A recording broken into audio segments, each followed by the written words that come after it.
আসসালামু আলাইকুম। এগুলো হলো সাহাবীদের কবর। জি। রাতের ভিডিও তো ভালো করে দেখা যায় না। তারপর যতটুকু পারছি দূরত্ব টেনেই দেখাচ্ছি আপনাদের।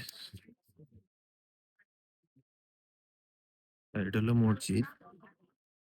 ওই সাইডে হলো পাহাড়। ওই যে এখানে অনেক সাহাবীদের কবর রয়েছে।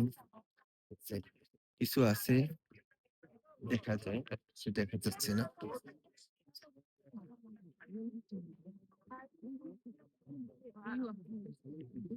এটা হলো মসজিদ।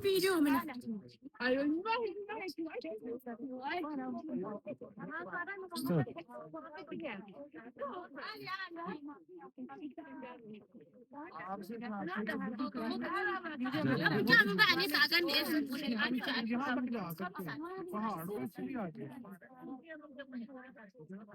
নামাজ পড়বেন?